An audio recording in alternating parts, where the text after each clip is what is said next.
Bonjour à tous et bienvenue dans cette nouvelle vidéo. J'espère que vous allez bien. Je suis ravie de vous retrouver pour ce tout premier speed painting entièrement digital. Alors en fait, je vous ai déjà montré un speed painting digital dans la précédente vidéo, mais c'était un vlog. Là, on fait une vidéo entièrement consacrée. Donc je vais commencer comme d'habitude par vous parler du process et je vais vous en parler assez longuement. Et ensuite, je vous montrerai quelques produits. Alors je dis quelques produits parce qu'au moment où j'enregistre cette vidéo, je suis obligée de le faire en avance. Et du coup, en fait, j'ai pas eu le temps de totalement finir ni de prendre en photo les derniers produits que j'ai faits. Donc vous allez voir une partie de ceux que j'avais déjà. Et pour le reste, ma foi, il faudra aller sur le site si vous voulez regarder ce que ça donne. Donc, speed painting digital. Alors déjà, je vous explique ce à quoi est destiné ce que vous êtes en train de voir. Il s'agit d'une des faces du tote bag de la forêt enchantée. Au moment où je vous parle, il reste encore 3 tote bags qui ne sont pas encore mis en vente, mais qui vont l'être là dans les jours qui viennent. Celui de Sailor Moon. Alors j'ai entièrement fini les designs, il faut juste maintenant que je prenne en photo le tote bag. Il y a celui du tigre, il me reste juste un côté à faire. Et celui de la forêt enchantée, par contre, il me restait absolument tout à faire, puisque j'avais quasiment rien fait. Donc là, vous voyez la face la plus complexe, puisque c'est plein de petits designs, qui d'ailleurs seront aussi en planche de Seekers. Et du coup, j'avais réuni quelques images comme ça qui m'évoquaient la forêt. Évidemment, j'ai mis une fée, parce que sinon c'est pas une forêt enchantée. Et après, j'ai mis quelques éléments que j'ai trouvés alors un petit peu partout, sur Tumblr, sur Pinterest, bref. Comme d'habitude, j'ai fait mes petites recherches, et quand j'ai trouvé des images qui me plaisaient bien, hop, je les ai piquées. Alors, j'ai modifié certains designs par rapport au modèle, et d'autres pas du tout. Le renard, par exemple, sa pose, elle est en partie copiée, mais après, j'ai refait des ajustements parce que ça me convenait pas tout à fait. Notamment, le renard, il était très fluet, et du coup, je sais pas, je pense que ça devait pas être tout à fait un adulte, ou en tout cas, ça devait être un adolescent, parce qu'il avait pas encore vraiment l'ossature très développée, et du coup, je trouvais qu'il faisait un petit peu chétif, donc ça, j'ai un petit peu modifié, mais la pose, je l'ai reprise d'après modèle. Et la fée, bon, elle, évidemment, je l'ai entièrement inventée. Et après, par contre, la plupart des autres éléments, je suis restée assez fidèle au modèle. À part peut-être pour les couleurs. Là, j'ai pas mal modifié parce que j'aimais pas forcément trop les couleurs. Encore que la palette, elle est assez limitée puisqu'en fait, on tourne beaucoup autour du rouge roux, du vert et du marron. En même temps, dans une forêt, c'est quand même les couleurs principales. Les seuls endroits réellement où on voit de la couleur, vraiment des touches de lumière très vives, c'est sur les insectes et sur les fleurs. Sinon, dans les arbres en général, il n'y a pas trop de couleurs. Sur les animaux à fourrure notamment, il n'y a pas trop de couleurs non plus. On est toujours sur des brins beige roux. Donc voilà, les camailleux en fait, même sans le faire exprès, on est resté sur des camailleux assez semblables. Voilà donc pour le pourquoi du comment de cette illustration. Alors vous avez vu qu'il manque le début. Je suis désolée, en fait, j'ai filmé le début, simplement, pour pas que le fichier soit trop lourd, j'avais baissé la qualité de l'image, je m'étais dit, je fais un essai. J'ai pas baissé de beaucoup, je crois que j'ai baissé de 20%, donc c'est pas non plus comme si j'avais divisé par 2. Cela étant dit, ça suffit à ce que l'image, elle soit absolument dégueulasse. Heureusement que j'ai fait juste quelques petits designs, vous voyez, j'avais fait l'oiseau, le cristal, enfin bon, des choses assez simples, et j'avais pas fait le principal. Parce que du coup, quand j'ai revisionné et que j'ai vu à quel point c'était immonde, j'ai fait l'inverse en fait, j'ai carrément augmenté la qualité par rapport à celle que j'avais, et je me suis dit bon, tant pis. Ce que j'ai fait en fait, c'est que j'ai fait plein de petites séquences pour que les vidéos fassent pas plus de 5-8 gigas et que ce soit pas trop long à chaque fois pour les logiciels de montage à charger. Voilà comment je me suis un petit peu dépatouillée. Bref, c'est la raison pour laquelle il manque le début, donc je suis désolée, mais vous inquiétez pas, après vous avez tout le reste du process. Ma façon de faire quand je colorise au digital, elle est un petit peu tout le temps pareille. En gros, je fais mon croquis en mettant pas trop de détails. Après, je scanne, j'ouvre le fichier dans mon logiciel de colorisation. Et ensuite, je refais les contours sur un calque différent. Alors un calque, pour les gens qui connaissent pas les logiciels de dessin, c'est en quelque sorte des feuilles séparées mais qui se superposent. C'est pour ça qu'on appelle ça des calques. Mais ce que vous faites sur un calque ne va pas interférer sur le calque qui est dessus ou qui est en dessous. Vous voyez, c'est comme si vous faisiez plein de couches différentes, mais sur différentes feuilles, et qu'à la fin, vous les associez. Donc après, je fais le contour. Comme ça, je le mets sur un calque à part et je sais que même si je déborde quoi, ça n'effacera pas ce trait-là. Et après, en fait, je fais tout simplement du remplissage. Donc, au moment où vous avez vu le début de la vidéo, j'avais fait tous les contours et j'avais commencé à peindre, à peaufiner le gros de la colorisation. En général, je fais ça pour tous les designs et tout à la fin, une fois que j'ai fait l'essentiel de la colorisation, que j'ai gommé partout, j'avais débordé, etc., je reviens sur les contours, sur le calque où il y a les contours, et je remets un peu plus de nuances, je peaufine un petit peu, je gomme là où c'était pas très net, etc. Voilà, c'est à peu près mon process pour toutes mes illustrations. La plupart d'entre vous, vous connaissez uniquement mon travail à l'aquarelle, mais en fait l'aquarelle j'ai commencé il y a 2 ans quand j'ai recommencé à avoir beaucoup de temps à consacrer au dessin, et que je suis revenue un petit peu sur les réseaux, je me suis inscrite sur Instagram et tout. Mais avant ça, ma technique de prédilection, c'était l'acrylique. En fait, depuis que j'ai à peu près l'âge de passer outre les crayons de couleur et les feutres qu'on a à l'école primaire, je me suis dirigée vers l'acrylique, donc j'ai essentiellement travaillé à l'acrylique. Et ce que je fais au digital, c'est extrêmement similaire à ce que je fais à l'acrylique.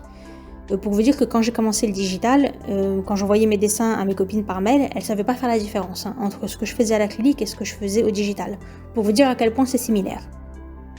Et même maintenant que je maîtrise à peu près l'aquarelle, je continue de garder l'habitude de travailler plutôt comme si c'était de l'acrylique au digital. Je sais qu'il existe des effets aquarelle, peinture à eau, etc. Mais je sais pas, ça me revient pas. Ça me revient pas, j'aime pas trop la tronche que ça a, je préfère vraiment travailler tel que je l'ai toujours fait en fait, comme si c'était à l'acrylique, ça me vient beaucoup plus naturellement. Bon, je trouve pas ça plus mal finalement d'avoir ces deux techniques qui ont un rendu différent d'un point de vue esthétique, parce que comme ça, au traditionnel, j'ai mon effet aquarelle, et quand je travaille au digital, j'ai un effet qui est complètement différent, et finalement, l'un dans l'autre, ça apporte un petit peu de variété. La colorisation digitale, c'est quelque chose qui est arrivé assez tard dans mon parcours initiatique artistique, puisque je maîtrisais déjà vraiment bien l'acrylique, et j'avais déjà essayé à peu près toutes les techniques traditionnelles qui existaient, jusqu'à ce que mon choix se porte définitivement sur l'acrylique, mais j'avais essayé l'aquarelle par exemple, j'avais juste pas du tout aimé. Et le digital, c'est arrivé qu'après, simplement parce qu'avant, ça n'existait pas. C'est comme internet, c'est arrivé, j'étais déjà, on va dire, assez grande.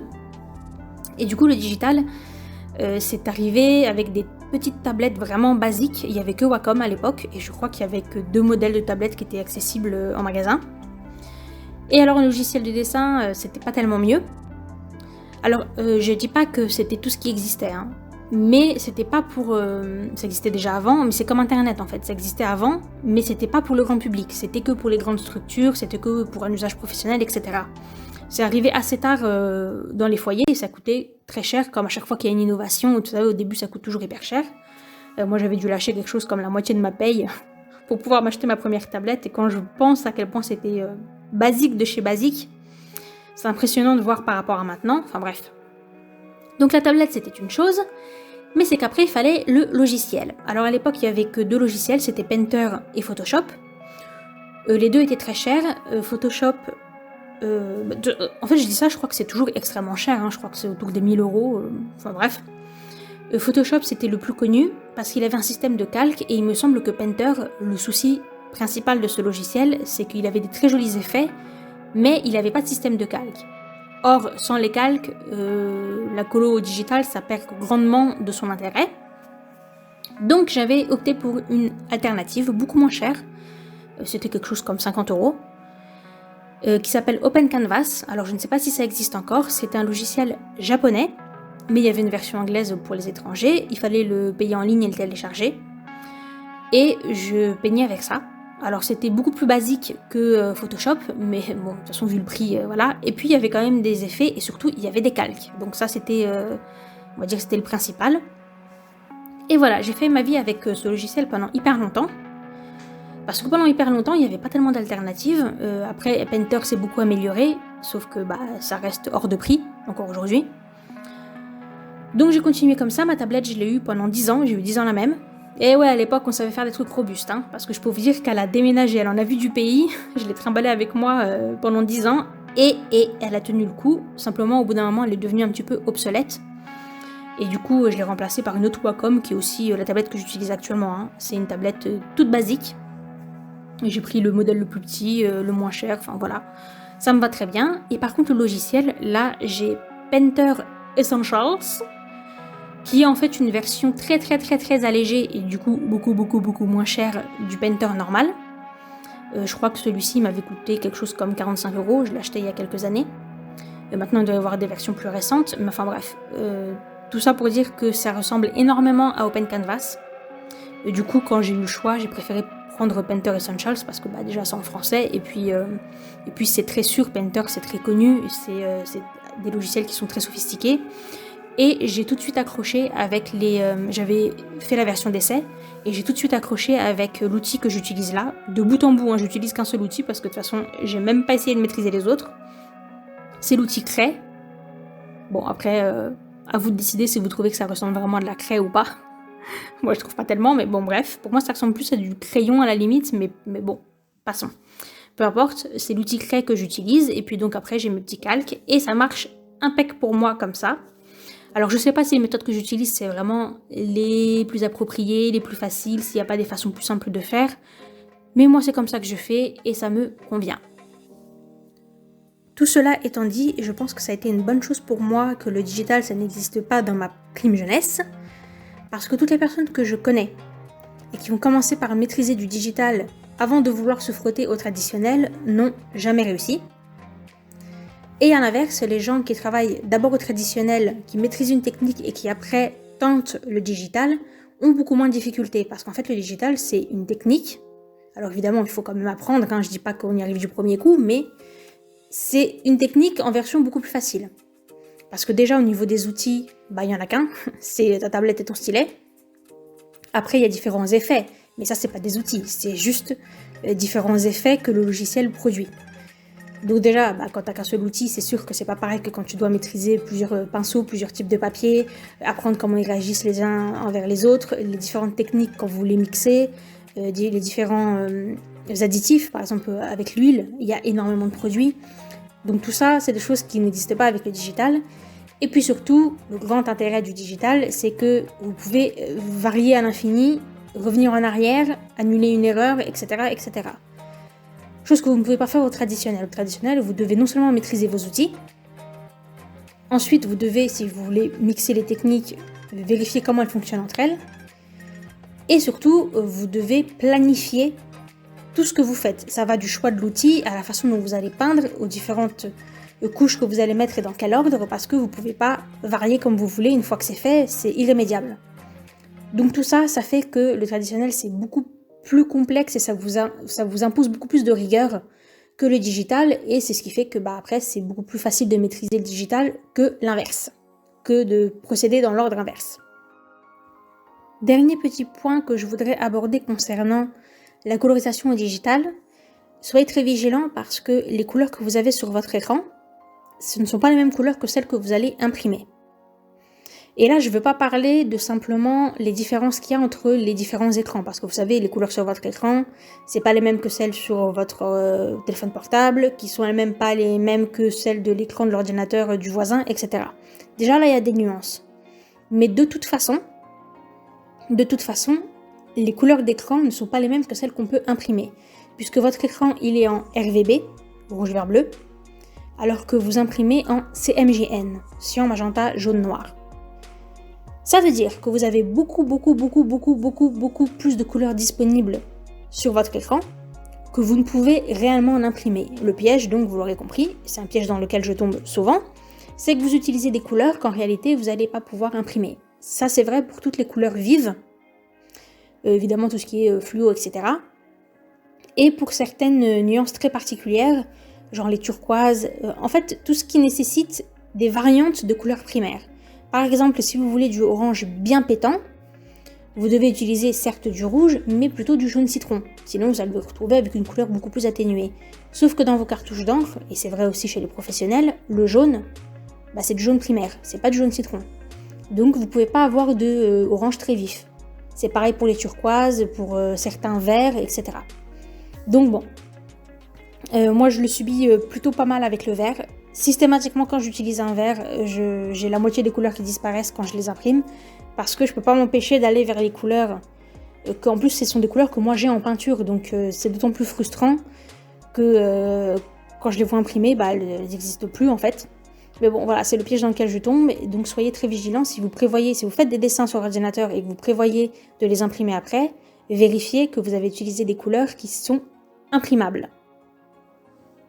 D'ailleurs, je ne sais pas si c'est toujours le cas avec les versions plus récentes de Painter Essentials, mais la version que j'ai moi, elle ne gère pas les couleurs CMYN, elle travaille que en RVB, ce qui est un vrai problème parce que du coup, je peux même pas avoir une palette de couleurs dont je peux être certaine que les couleurs seront parfaitement imprimées. On peut le faire par exemple sur Photoshop, où vous pouvez ouvrir des fichiers et demander à ce qu'ils soient en CMYN.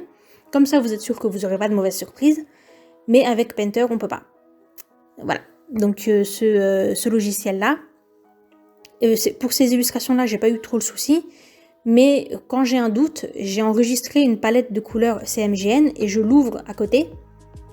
Comme ça, quand j'ai besoin de prendre une couleur, je vais piocher sur cette palette-là, plutôt que dans le réel nuancier du logiciel, parce que je sais que le nuancier du logiciel, il y a beaucoup de couleurs qu'en réalité, je ne peux pas réellement utiliser, parce que je ne vais pas pouvoir les imprimer.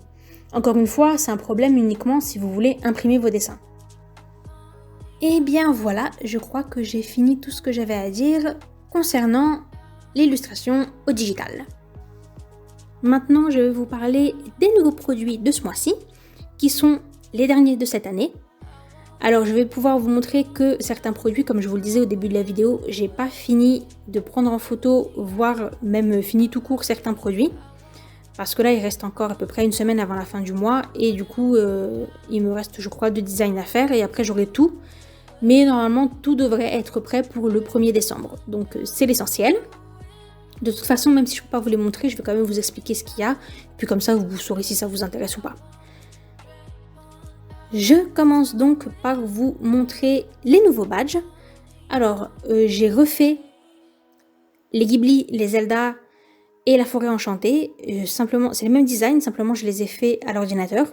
Et je trouve qu'on les voit beaucoup mieux. Et aussi, j'ai une petite variante au niveau des tailles. Puisqu'avant c'était 3 petits, maintenant il y en a un plus grand et 2 petits. Donc Ghibli, j'ai repris exactement les mêmes designs. Zelda, j'ai repris exactement les mêmes designs. Je trouve que notamment pour Zelda, on voit vraiment beaucoup mieux, donc c'était une bonne idée de passer par le digital. Et pour la forêt enchantée, j'ai repris les mêmes designs, mais le renard, j'ai modifié la tête, et j'aime beaucoup son visage, donc je pense que j'en ferai un logo ou quelque chose comme ça. Et en nouveau badge, on a Sailor Moon, et on a les tigres, qui d'ailleurs fonctionnent pas mal, et ça me fait vraiment plaisir, parce que comme c'est des designs originaux, voilà. Bon, cela étant dit, hein, ça reste Ghibli qui marche le mieux. Enfin, ça fait quand même plaisir. Et maintenant, on peut passer à mes produits favoris, toujours comme d'habitude, à savoir les stickers. Ce mois-ci, on en a 3 nouveaux et ce sont des stickers qui brillent. Donc, je les ai fait faire chez Sticker App, comme d'habitude. Je commence par vous présenter Mademoiselle la Fée, qui est d'ailleurs mon sticker le plus grand, puisqu'il fait 10 cm de haut. Et je pense qu'il fallait bien ça pour qu'on voit correctement son corps, sinon ça aurait été pas très lisible, je pense que ça avait été trop petit vu que c'est un corps entier. Donc voilà, elle méritait bien d'avoir la plus grande taille. Et donc pour cette demoiselle, j'ai demandé à Sticker App de mettre un effet pailleté sur ses ailes. Mais j'ai demandé un effet paillettes atténué pour qu'on puisse quand même parfaitement voir le motif des ailes, puisque déjà je me suis cassé la tête à le faire, donc c'est dommage que ce soit recouvert. Et ensuite, je pense pas que ça aurait été très joli qu'il y ait juste un gros aplat de paillettes. Et les paillettes, en fait, vous savez, c'est comme le doré et l'argenté. C'est très joli quand il y a la lumière qui se reflète dessus, mais quand c'est sous un angle ou dans l'ombre où il n'y a pas trop de lumière, et ben c'est assez moche en fait, parce que ça n'a de réel intérêt que quand il y a la lumière dessus. Alors que là, le fait que l'effet soit atténué et qu'on voit parfaitement le design des ailes, bah ça fait que quelle que soit la façon dont vous regardez le sticker, qui est de la lumière ou pas de la lumière ou quoi, et ben il est nickel. Soit il ressemble à un sticker classique, donc vous voyez parfaitement les designs, soit il y a de la lumière et on voit qu'il y a des paillettes sur les ailes. Dans tous les cas, ça passe bien. Donc je suis très contente de ce résultat. Et j'ai demandé exactement la même chose pour le renard fée. Oui, alors lui c'est mon petit chouchou. Je sais pas s'il aura beaucoup de succès parce que les animaux, je crois pas que ce soit ce que je vende le plus. Clairement, les gens, ce qu'ils aiment le plus, c'est les personnages. Pour moi, en tout cas, sur ma boutique. Mais bon, je l'aimais vraiment beaucoup, donc voilà. Je l'ai demandé à ce qu'il soit fait avec un effet paillette sur les ailes, exactement comme la fée. Et aussi avec un effet paillette atténué. Comme ça, on peut bien voir les ailes. En plus, je trouve que là, c'est particulièrement approprié. Vu que c'est des ailes de libellule, donc c'est un peu translucide. J'ai fait des petites nuances irisées pour bien montrer que c'est des ailes un peu transparentes et tout. Ça aurait été dommage qu'on les voit pas correctement. Mais en l'occurrence, on voit vraiment très bien les paillettes. Ça ressort particulièrement bien en fait quand le fond il est blanc. Donc voilà, les deux effets paillettes. J'en suis vraiment très contente. Et enfin, pour finir, je vous montre les stickers de Sailor Moon. Donc c'est la princesse Sérénité. Et là, j'ai fait pour la première fois un effet holographique sur la lune qui est derrière elle. C'est très joli aussi. Par contre, c'est assez opaque. Hein. C'est-à-dire que quand vous mettez ça, on voit plus le design du dessous. Je sais pas si on peut demander un effet atténué comme on peut le demander pour les paillettes. Je tenterai un de ces quatre. Enfin, toujours est-il que là, ça me convenait parfaitement.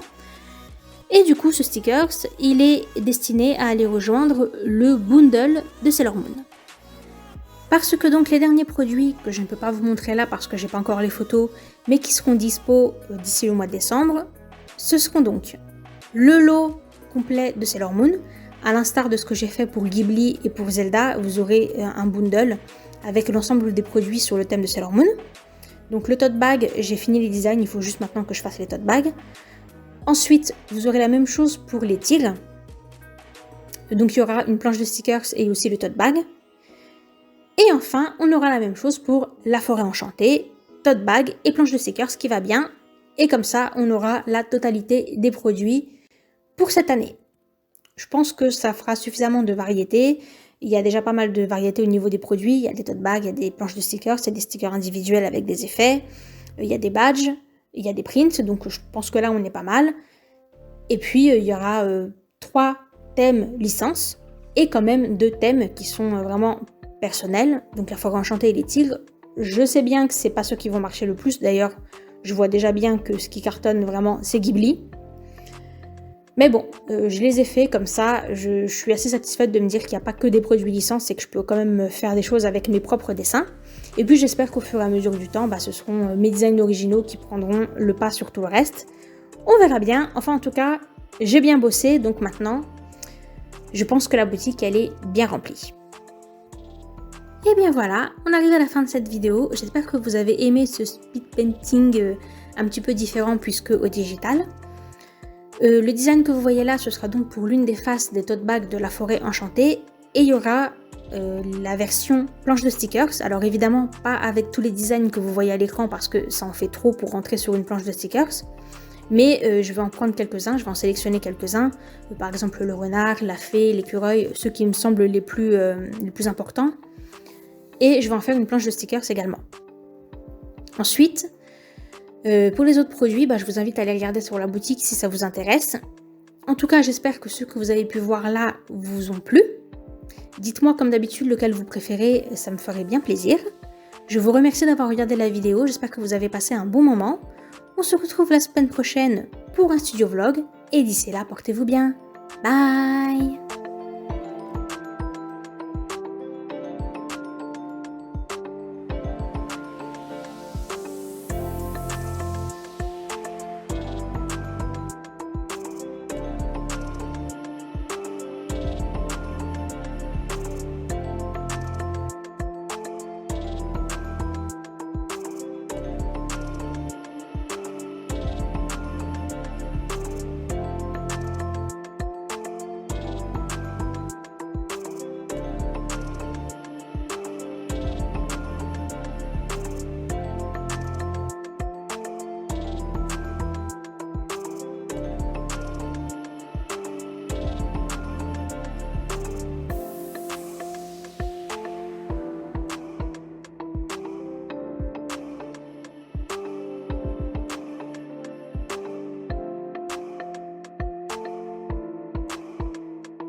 you.